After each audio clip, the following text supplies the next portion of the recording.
No longer I. One thing I've failed to mention last week, the way this is going to be broken up is in 4 different sections.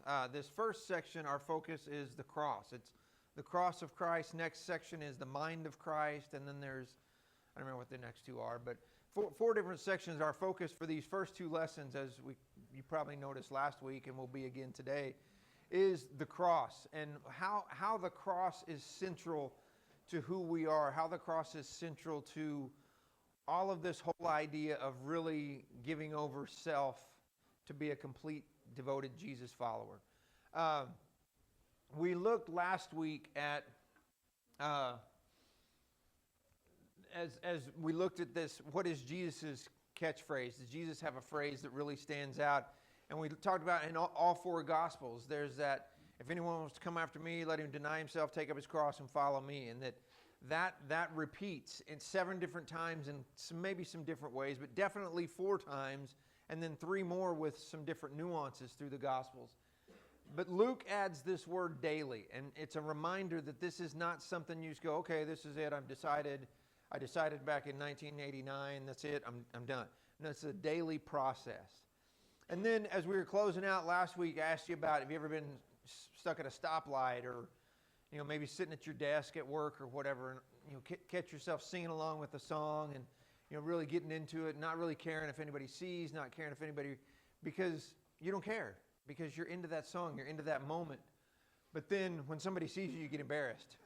But in that moment when you don't care, it's because you're absorbed. And that's really the focus of how I want us to look through these next few weeks as we look at this idea of being no longer I, but given over to Jesus. This material comes from a book by a guy named Larry Hall. I'm going to read you a little bit of this book this morning, which I don't usually like to do because I like to pretend like it's my personal thoughts. No, that's not. I just don't like to read, but that sounds bad. It's not a big reader. I don't like to read aloud in class, but as we get toward the end, there's a couple of phrases, a couple of paragraphs that he uses that are just so good. So that's where our focus is going to be this morning. We're going to continue to look at the cross and how that, in this idea of really this beginning focus, especially of Galatians 2:20, I've been crucified with Christ. That's really that's the main point of this whole idea of no longer I. It's no longer I who live, but Christ who lives in me. And that's where we'll keep going this morning. Before we keep pressing on, though, do we have any prayer requests this morning? Blake's going to lead us in a prayer. So I saw on Instagram that a former member here, Rich Sandberg, passed away on Friday. Oh, wow. Anybody have any idea about it? Beth said that Rich, if you remember Richie and, what was her name? Christy. Richie and Christy Sandberg that were members here. Yeah, Cameron. Yeah, stepdad. She's the one who posted about it. Wow. Man, that's terrible. Richie Sandberg passed away. You remember Richie and Christy Sandberg and Cameron and Michaela and Garrett? Was that the other? Sarah, yeah, that's right. Sandbergs. Wow. That's terrible. That's too bad. So prayers for that family. Sandberg, Bowlby family. Anything else? My parents and then Mike and Wendy are coming back from the Caribbean. Oh, yeah. I asked Lauren how their trip had been. He said he hadn't really heard much from him. And I was like, you really don't want to hear. Somebody's on a cruise. Yeah, you're fine. Just get home. So the Angels and Bartley's traveling home today from their little adventure. That's exciting. The anniversary trip, that's cool. That's fun. I'm not jealous. All right, I'm over it. Anything else? Hey, Blake, if you would.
Okay, so again, for this lesson today, last week and today, and in a broader way, the rest of the quarter, but for certain this morning, our focus is the cross of Jesus, and the importance of that to us, because we use the expression, "That's my cross to bear." That's that's her cross to bear, his cross. And we use that in the terms of, that's this thing that you have to deal with. That's this difficulty, this circumstance, this whatever it is that you have to deal with. Well, in a very real sense, the way we need to think is the cross of Christ is quite literally the cross that we need to bear. It's the cross that needs to be just as much a part of our lives as it was a part of his life. Galatians 6:14, Paul writes these words. He says, "But God forbid that I should boast except in the cross of our Lord Jesus Christ, by whom the world has been crucified to me, and I to the world." And I look at that verse, and Galatians 2:20, we sing a little song about, so we know that one. There's several verses. There are a handful of verses that are kind of like the verses we know, that are super familiar. I wonder why this one isn't. I mean, because that says it all, that it is his cross, that by that cross, the world is dead to me, and I'm dead to the world. I mean, that sums up the whole point of what we're going to talk about this morning, is that whole idea of everything else takes second place at very, very, very best. My whole being is focused on the cross of Christ. We think about crosses. We talked about this a little bit last week. We have cross art. We have these kind of things in church buildings, jewelry. Why do we do this? I mean, we talked about this some, I think, last week. But just just to get you thinking that way, why is it that this kind of stuff exists like that? I mean, why do we do that?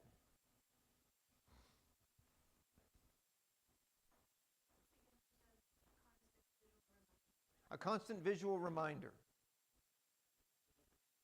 On some level, it's more palatable if you make it less gruesome. Yeah, it's a constant visual reminder. But the thing, what we're not going to do, we're not going to do this. I mean, we're not going to wear electric chair jewelry. I mean, we're not. I mean, this is a guy. It's not Andy Warhol, but it's a guy in the late '80s who kind of tried to impersonate that. That painting is called Electric Chair, and it's like, why would you do that? But we do this.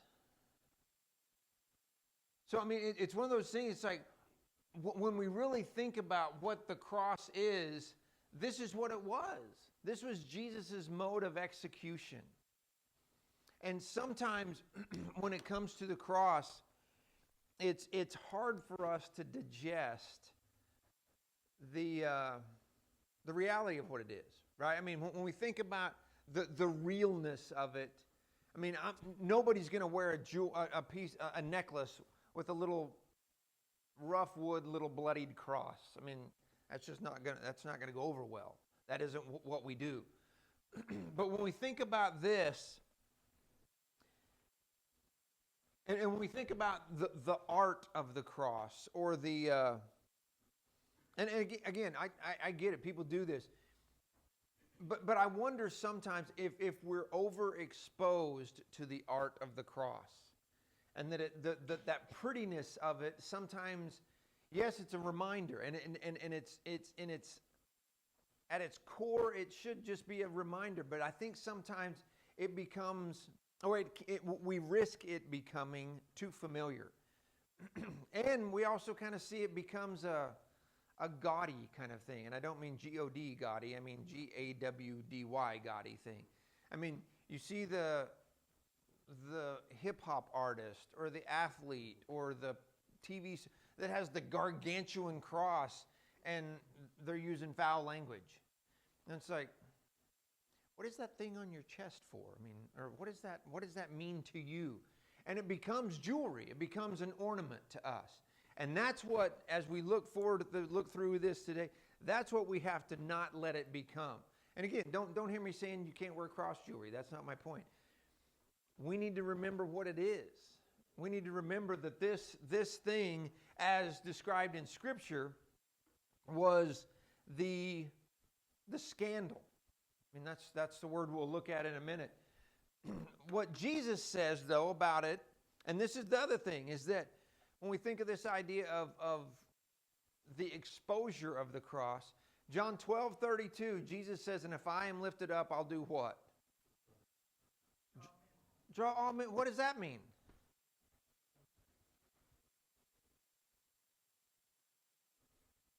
An attraction.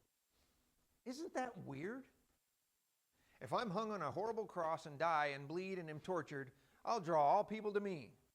That's the word. Jesus says it's an attractant. Why? I mean, why is the cross an attraction? And I don't mean attraction like Disney uses ride. I mean, it's not what it is. But why is it an attraction? Why is it even considered? Why would we even think of Jesus saying, if I'm lifted up, I'll draw all men to myself? It's about suffering. That's attractive. Well, if you're, bowing and praising him. Yeah. It's your perspective. Well, criminals die because they did something wrong, and Jesus was willing to go through all that for us. Of course, that speaks to us and draws us. Okay, I'm not even going to repeat that because that's where we're going. The idea that when we look at that and we see this suffering, and we understand that that was for us, and when we look at that and we understand how it all got to that point, like Kara said, that this idea of the way, I'm not going to go there because that's like the rest of the class. But we have to remember that when Jesus says, I'm going to draw all men to myself by doing this, we have to figure out what that means. I mean, we have to figure out why that can even be considered attractive. I've been to congregations where, like, during the Lord's Supper, if they got the PowerPoint situation, they'll put up like a big glowing white cross. We live right down there by a big church building at 10 Mile and Franklin. It just occurred to me, like, after we'd been there for months, that the top of the building, it looks like a cross, but I thought it was like, wow, it's a little short. It's not quite. If you look at the front of the building, it goes all the way down, this big glowy cross. I'm like, oh, I get it. I see it all now. And again, I understand that is to get us to focus on what the cross is and the fact that the cross is there. But the reality is the cross as it was, Jesus' cross demands a response from us. And that response is sometimes very base. I mean, when we see like things like the Passion of the Christ or any real attempt to show a real picture of what happened with Jesus is hard. I mean, and it should be. And it should evoke a strong response from us. Because the reality of it is the real cross is a situation of torture and disgrace. That's what it was. I was trying to think of the song in the songbook. It's the old rugged cross. Yeah. Verse 2, oh, that old rugged cross, so despised by the world, has a wondrous attraction for me. For the dear Lamb of God left his glory above to bear it to dark Calvary. Yeah. And that sums it up. That what Jesus did to get to that point is what makes it so special to us. Again, the reality of it is that it's a place of torture. It's a place of humiliation. As Kara said, that's where bad guys went. And when Jesus tells his followers, this is what's going to happen to me, we talked last week. That's why Peter goes, whoa, whoa, whoa. I'm not going to let that happen.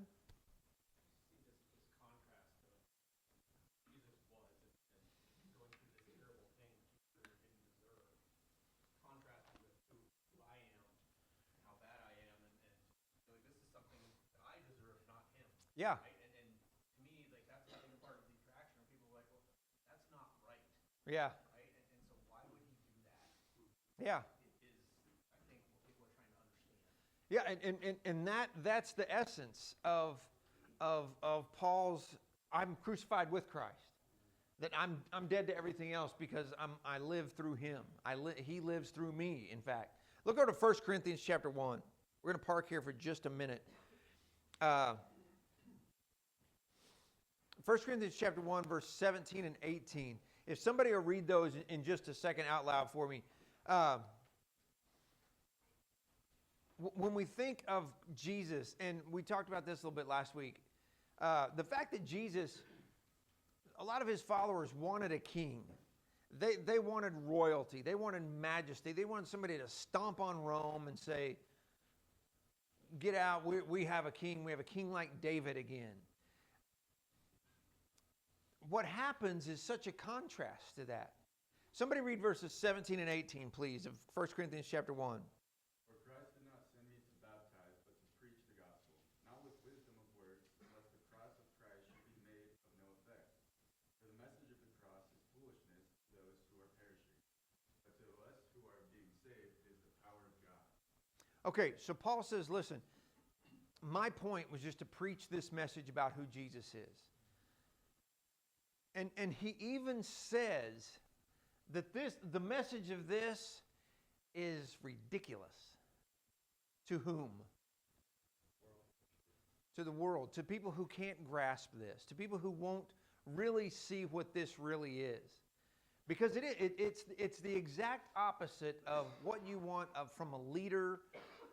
If you know, you think of the other, those, in Jesus' day there were several who claimed to be the Messiah. And several of those were killed. At least two of them we know historically were killed just like this. And because that's what happened to bad guys. And that is foolish. Because if you're just average citizen, you're walking around Jerusalem, you see these guys on crosses, and you go, oh, that's that guy that people were following that, said he was supposed to be God. And all. To them, it's just another guy. Because it is ridiculous when you think of it from that perspective. If you're yeah, that's what I was supposed to say. If you're self-focused. And that's exactly what Peter was. That's what Peter was thinking we looked at last week. And Peter says, we're not going to let this happen to you. And Jesus says, you're thinking the way the world thinks. I'm asking you to think in a broader picture, in a more God-focused picture. Okay, so still in 1 Corinthians chapter 1, what we have to understand is that for 2,000 years, and certainly at Jesus' day, and still today, the cross is the scandal. Read verses 22 and 23 there in 1 Corinthians chapter 1, somebody please. For indeed Jews ask for signs, and Greeks search for wisdom. But we preach Christ crucified, to Jews a stumbling block, and to Gentiles foolishness. To Jews a stumbling block. Why? For the one who pulled the trigger. Yeah, it's on them. Why else? Yeah, they wanted a king. That's not supposed to happen. This isn't what's supposed to happen to a king. I mean, and that's why they pulled the trigger. They said, okay, this isn't the guy. The word for stumbling block there, the actual Greek word, you may have heard this before in your lives. The word is skandalon. S-K-A, that's how we'd spell it. It's S-K-A-N-D-A-L-O-N. It is this word. To the Jews, it's a scandal because it makes no sense. It's not right. This is not what we wanted. And that's the key. This is not what we wanted. This is not the leader. This is not the king. This is not the Messiah we wanted. So it can't be right. So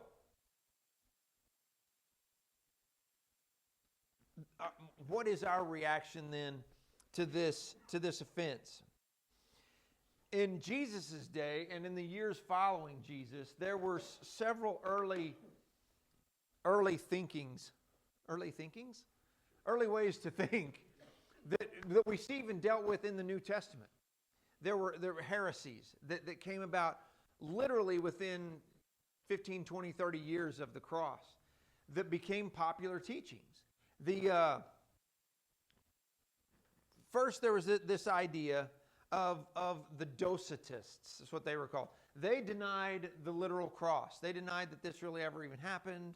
There was a mythology that happened. Some of them that was kind of to that degree. To some, it was also this idea that Jesus wasn't really a physical body. He was kind of a spirit being that didn't really die on the cross. And people bought it. And people were like, oh yeah, that's much more palatable. That sounds a lot better. So let's go with that. Then the other way of thinking that we see dealt with, like in Colossians, Paul deals with this. The Docetists that Jesus only seemed human, but he really wasn't. The other ones that just denied Jesus was even God, that's the Gnostics. The Gnostics said, we have this greater knowledge. Jesus was just a good guy. Surely, God wouldn't have messed this up so bad that he sent this guy here and he wasn't really, and he ended up dying on a cross. So, and I point those out to say that, listen, we have to understand that even contemporaries of Jesus were trying to figure out a way to dismiss this. And maybe not dismiss it in a flippant way even. Because the Gnostics, the Docetists, these were people who wanted to be right. They wanted to be God followers. There's no way they could stomach this whole cross thing. That just could not have happened. Which is, again, is super interesting considering Isaiah's prophecy, considering, the suffering servant. That's what was going to happen. Jesus telling his own followers, I'm going to be killed. And we talked about this last week. Somebody mentioned they just didn't even hear the next sentence, that it'll be raised again the third day. But this whole idea that God's Messiah, the Christ that these people have waited for centuries, would end up being killed on a Roman cross is that no way. That is not how this story ends. That's not going to work. We watched a movie last night that older movie, early 2000s, I think, movie, that Spielberg movies, we were kind of excited. And Kara said, I think Caitlin said too, kind of early, hope this doesn't end stupid. Because it was kind of a cool movie, good fun movie, and then all of a sudden it ended kind of stupid. And you're like, whoa, that's not. So I even told them, wait, here's how it's going to end in my head. I'm going to erase this one scene because it was stupid, and I'm going to pretend it ended this. You can't do that with the cross. You can't just go, okay, God sent his son. Here's what I think happened. It's not how it works. But that's what people tried to do. I want to rewrite the ending to make it fit how I want it to happen. I want it to fit I want it to be okay with me.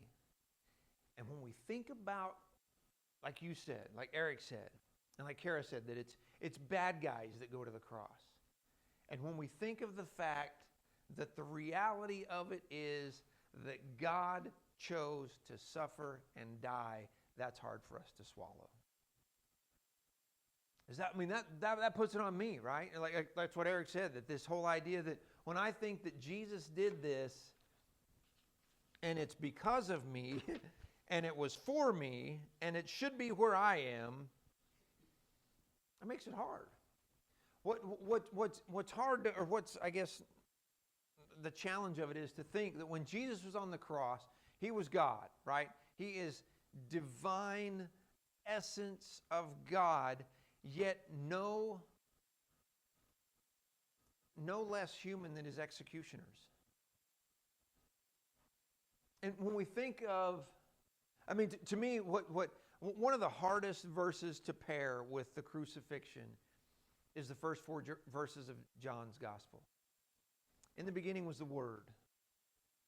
The Word was with God. The Word was God. And everything that was created through him. He did it all. You get down to verse 14, that Word became flesh and dwelt among us, full of grace and truth. And then he died on the cross.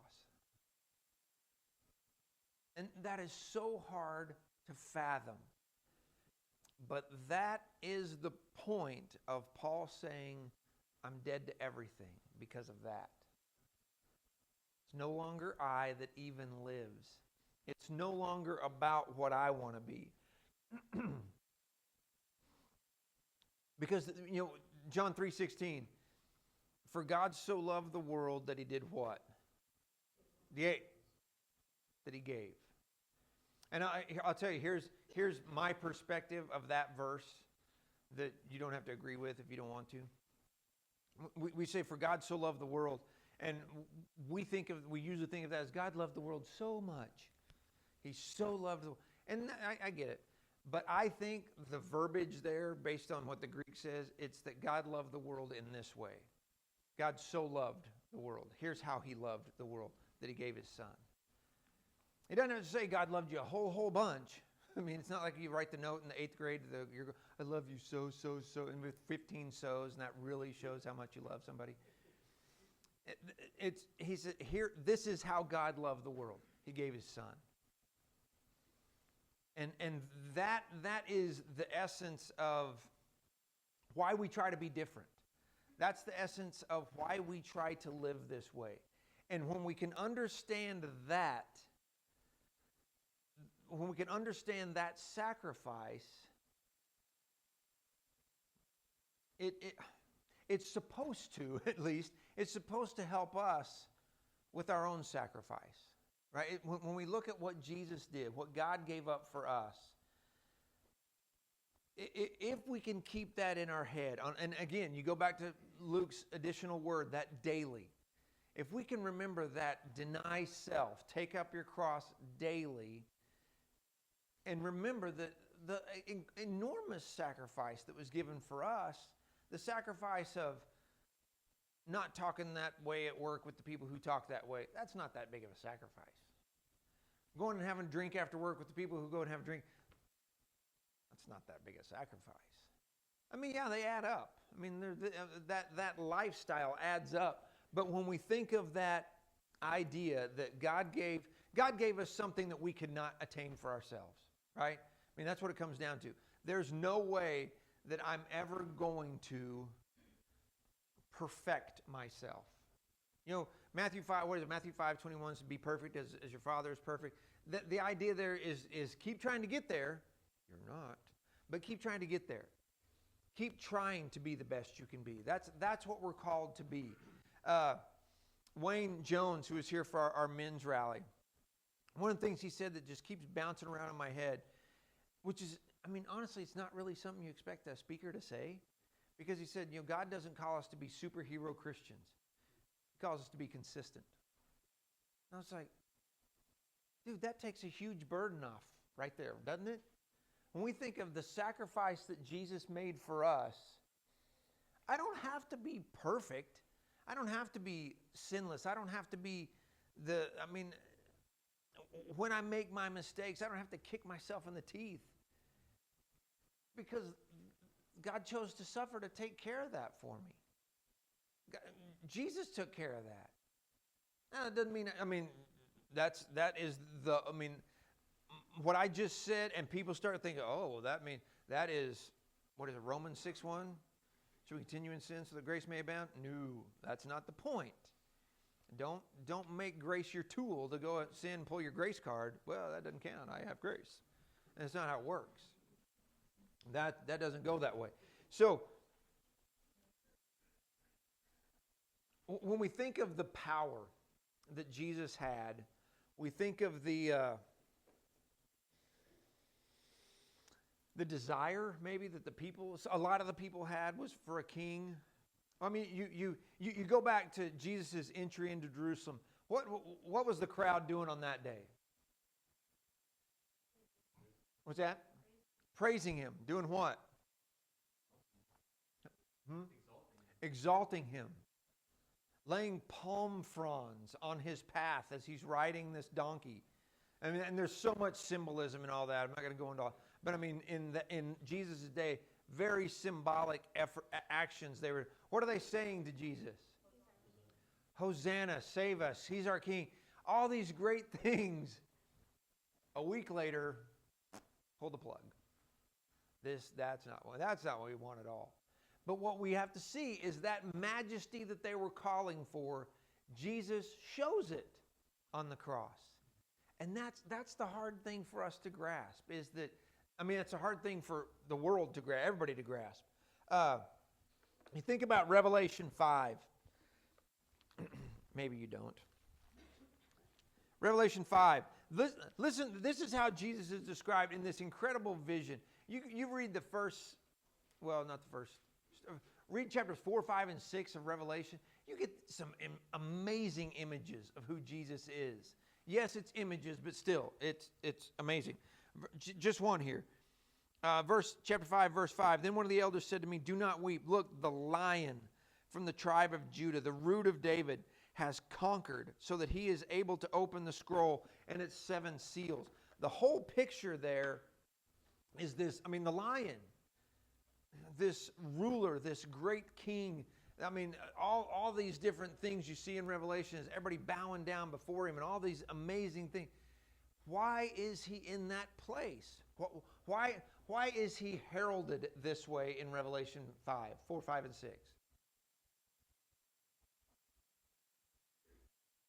What does he call him? He's the lamb that was what? He's the Lion of God. He's this incredible, because he chose to die. That's the dichotomy of Christianity right there. That's the challenge that is put before each and every one of us. And Jesus says it, if anyone who chooses to save his own life will, but if you give up your life, you save it. That is the bizarre thing about being a Christian. Who's in the past and people now who try to figure out a way to make this right in their head, and they change things to make it fit how they want. Yeah. Or we struggle with trying to be perfect, to be good enough to have earned this, or be worthy of it. And neither of those is the right reaction, right? If we're wanting to make sense of it, is to react to it appropriately. And we need to do it in the way that he tells us to. Yeah. It's Either one of those reactions is not right. Yeah, it's a hard it's just a hard reaction, and it's one of those things.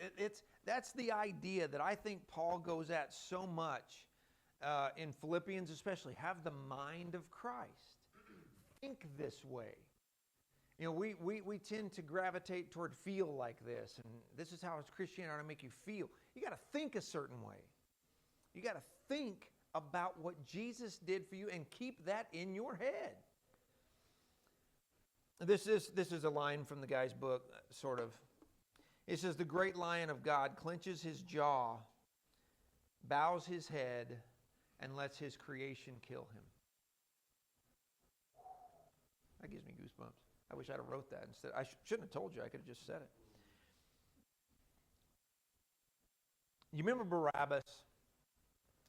Now this is one of those things that every time I think about this is rough to think about. That the cross beam that Jesus carried had to have been nearby. Maybe it was, maybe they have a stack of them, they just pull one out or what, I don't know how that works. But there was one ready to go this day. It was intended, I'm guessing that's Barabbas. It was intended for that guy. Because he's the terrorist, right? He's the bad guy. He's supposed to be crucified that day. And Pilate goes, "Here's what I'll do. Which one of these guys do you want? Let the people choose." So that placard above Jesus' head that says, "This is the King of the Jews," I wonder if you flip it over and it says terrorist. Because it was supposed to be Barabbas's. It was supposed to be yours. It's supposed to be mine. It is. It's each of ours. That cross belongs to us. That's the point of I've been crucified with Christ. That this is us all the time. And again, that's what I'm saying. This is why we have to think this way. I don't always feel like remembering the cross of Christ. I don't always feel like having a connection with the sacrifice that was made for me. But I have to always think that way. I have to always keep that in my head. Because what we have to remember is how unique Jesus' cross is. In that day, like I said, that piece of wood could have been Barabbas on it. You know, the next day there are going to be a few other guys. I mean, it's going to happen. It happened fairly often in Jesus' day. But what we have to remember in this effort to become fully committed to this lifestyle, that it's not just going to church, it's not just, not being a really bad person, it's being all in for Jesus, is the uniqueness of the cross. Why is Jesus' cross so unique? There's a lot of reasons, I guess. It's the only one that saves us. Why else? Go ahead. It was where he died, but that wasn't it. It's where he died? Yeah, but that wasn't it. What did you say a minute ago?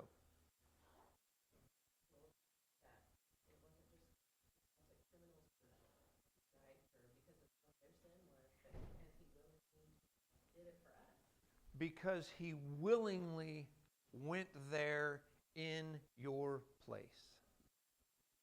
That's what's unique. I don't know if you were a fan of the Hunger Games movies, or the books or whatever. But the beginning, when little sister she's the one who's reaped or whatever. She's the one who's supposed to go to the games, and Katniss says, I volunteer as tribute. It's like, ooh, that's a big, moving, powerful scene. Why is that moving and powerful? Because it doesn't happen. But it happened for all of us. That Jesus said, let me do this. The only, and it's even different. I mean, it's so pales, it goes beyond any of that reference. I should have left that out. Because it was the only way. So when Jesus takes our place and then says those words, it's finished. What he's saying is that you don't have to deal with this anymore because I've dealt with it. When you think of Jesus' statements on the cross, when we think of all the humanity of Jesus, John is the only one who records Jesus say, I'm thirsty. All the other Gospels record that they try and give him something to drink. But John records him saying, I'm thirsty. Because John's point is to say this guy was a real man. He was a person that dealt with everything that we deal with. Jesus says, I'm thirsty, and then the next thing he says is it's finished. Okay, I got to read this to you. There's not a lot of emphasis, or there's not a lot of detail about the cross in the Gospels and how it all happened, what it all meant. And I was going to ask you why, but I'm not, so I'll just tell you. Because they knew. Because they walk outside of Jerusalem, they see it all the time. They don't have to, well, here's how it happens. They drive these nails. They know that. They're disgusted by it. So they don't have to. But what do the Gospels focus on? What does the rest of the New Testament focus on? Not the actual physical act of crucifixion, but on the fact that what really happened there was the separation. The real pain Jesus dealt with was bearing our sin, going in your place. That's what Jesus dealt with. Now listen to this. I got to read this to you, then we'll wrap up. I stand then confronted by the cross. Shall I turn away, insisting that I can somehow save myself? Shall I stay only to give a mock obedience, a pretense of righteousness made up of compromise and self-determination? Or will I find the grace to forego my self-satisfaction, safety, comfort, dignity, and propriety? Can I simply kneel at the cross and let the full force of its message pierce my heart? Can I let Christ's cross crucify me too? Jesus says in John 14, the beginning of that he's going to prepare a place for us. But he had to go through the cross to do that, for that place to be available. So we have to remember that. That's another thing. Wow, so much there. Really, okay, let me finish what this guy wrote. Really, the cross offers me only one option. If I want to be made whole, I must be broken. If I'm to be fully healed there, I must be mortally wounded there. If I desire to live with Christ in his home, I must die with him on his cross. That's it, man. That is it in a nutshell. That in order for us to accept, to be willing to embrace this whole idea of a home in heaven and forgiveness and justification and all these great theological ideals, we have to be willing to say it's no longer I. That I'm putting myself away and I'm going to die on that cross with him. Next week, we'll start, John, I think, starts next week. Look at the mind. Okay, somebody, Blake, maybe you're next week. Oh, yeah, Easter, you're next week. And we start to look at the mind of Christ and how Jesus thought, which, like I said, that's super important for us to remember. Okay, any thoughts, any comments? We have a couple minutes here. You got to start off with the question of why do we dress the cross up? Yeah. I think that goes right back to 1 Corinthians 1:18. It's a terrible thing. Yeah. It's a beautiful thing. Yeah, exactly. And somebody mentioned that last week. We were talking about this, that there is a beauty to it. And if we can remember that beauty, maybe having it jeweled or having it look pretty helps us remember. To me, because I have the mind of Christ, because I think that way, it is beautiful. I know what it was. It was where I go die just like he went and died. But to me, it's beautiful because it's everything. Anything else? When you were starting, it made me think of there had to be an argument amongst the followers at the time that stuff didn't happen the way they expected. So if the fact of him dying on the cross was there, some of them saying, well, it can't have been him because that doesn't show power, what we were expecting. Yeah. But it's like, yeah, but he came back. Yeah. Isn't that a really powerful thing? Yeah. Or, they said, he's told that he was going to save us. It's like, well, he did save you, just not the way you assumed Yeah. he would. Yeah. Wait. Like, the stuff happened that they said was going to happen. Right. And that really goes back to the whole idea of are we thinking, what Jesus told Peter, you're thinking the way the world thinks, think the way God thinks, and let God be the one who dictates how these things go. Okay, we'll pick up right there next week.